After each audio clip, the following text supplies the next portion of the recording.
Bom dia, eu sou o Fernando, professor de Ciência da Computação da UFMG, e nessa aula continuaremos a ver algumas técnicas de programação funcional aplicadas à biblioteca Pandas. Na última aula começamos a falar de Pandas. Vimos os dois tipos principais de estruturas de dados, que são as séries e os data frames. E vimos como criar data frames a partir de arquivos CSV, e como indexar data frames e séries. O objetivo dessa aula e da próxima é mostrar como conceitos de programação funcional estão presentes nessa biblioteca. Em particular, vamos operar sobre as tabelas sem precisar alterar os dados armazenados nelas. Outra característica dos programas que faremos será a ausência de laços. Eu quero dizer, os programas que veremos têm laços, mas esses laços, essas iterações, estão escondidos dentro de blocos de código que importamos da biblioteca Pandas, no caso. Em outras palavras, não veremos loops explícitos em nosso código. E continuaremos a mostrar essa filosofia de programação funcional no qual um programa é um transformador de dados. Já vínhamos falando sobre essa metodologia de transformação e esperamos que ela fique ainda mais clara nessa aula. Durante a aula, vamos usar essa tabela como exemplo. É a mesma tabela que vimos na aula passada. Temos 6 colunas, indexadas por strings, que descrevem o resultado de um jogo de futebol.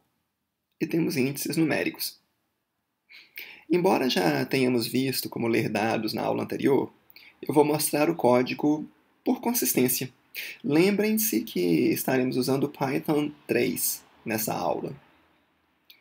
Podemos ler a tabela a partir de um arquivo CSV, com a função readCSV, que é parte da biblioteca Pandas. A partir de agora, assumimos que os dados já estão lidos e armazenados nessa variável df0. A primeira coisa interessante que podemos notar é que os operadores mais comuns da linguagem podem ser aplicados sobre frames, desde que os tipos sejam válidos. Por exemplo, aqui estamos somando um escalar a 2 colunas do data frame. Vejam que essa operação não altera os dados armazenados em df0. A operação de soma, nesse caso, produz um novo data frame. O antigo permanece tal qual estava antes, inalterado. Podemos até somar 2 colunas do data frame, que são vistas, nesse caso, como séries. Note que o resultado é uma série também.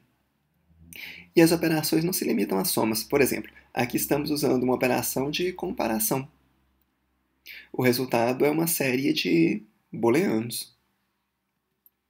Isso é bem bacana porque podemos filtrar elementos de um data frame passando uma lista de booleanos para aquele data frame. Por exemplo, aqui estamos filtrando do nosso data frame original 3 elementos. Essa lista de booleanos funciona como um seletor, removendo do data frame aqueles elementos que correspondem aos valores false na lista. Note que o seletor tem de ter o mesmo tamanho do índice do frame. Nesse exemplo, nós removemos as linhas em que o seletor é falso. Uma consequência disso é que podemos usar operações booleanas nas colunas para filtrar dados de um data frame. Por exemplo, aqui temos 7 séries no data frame que filtramos. Se quisermos ver os outros 2 elementos que faltam, podemos usar o complemento do filtro, a operação inversa. Veja que o resultado de um filtro desse tipo é um data frame também. Podemos indexá-lo por coluna, como já vínhamos fazendo.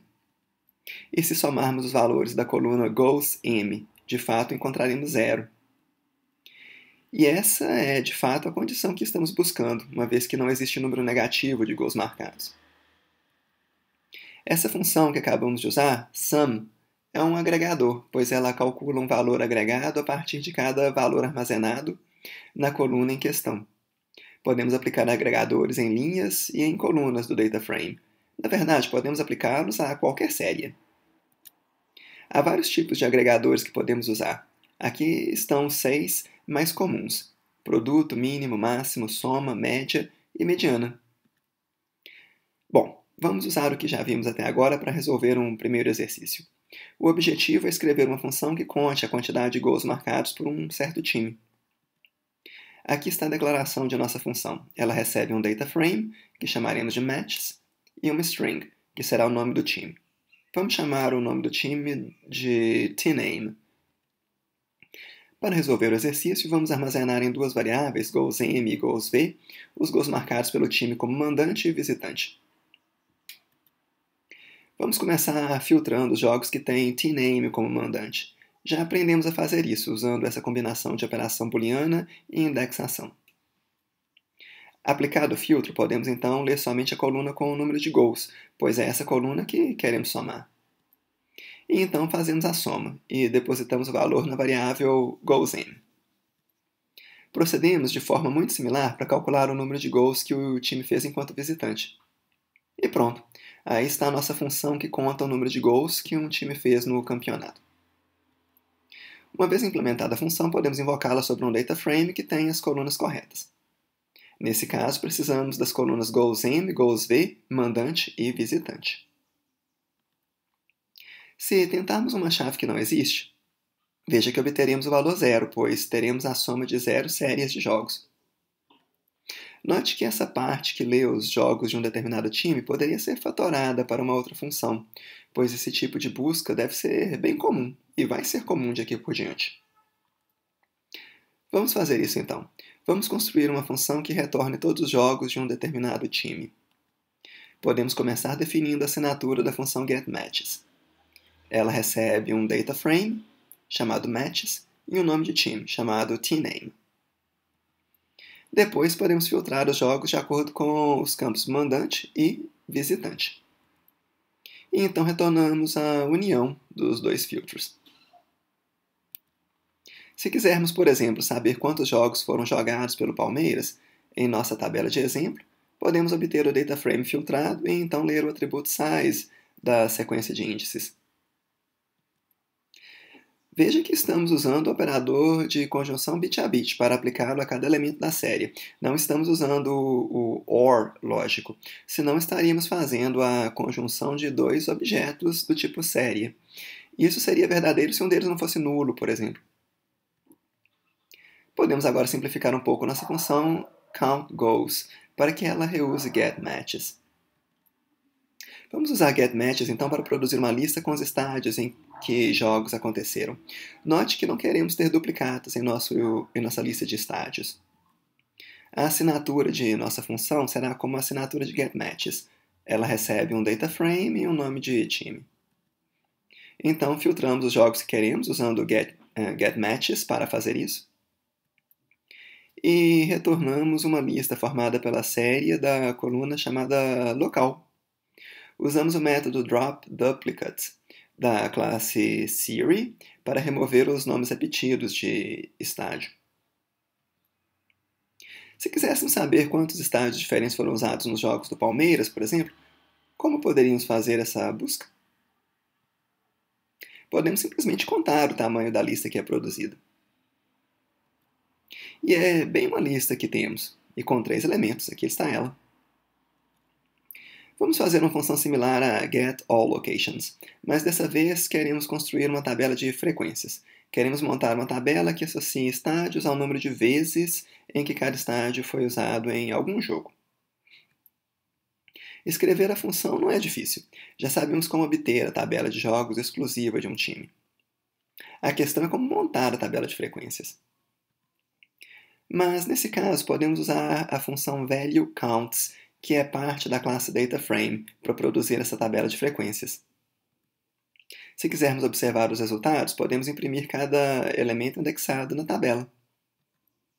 Note que a tabela que é produzida por getLocationFrac é um objeto do tipo PandaSeries.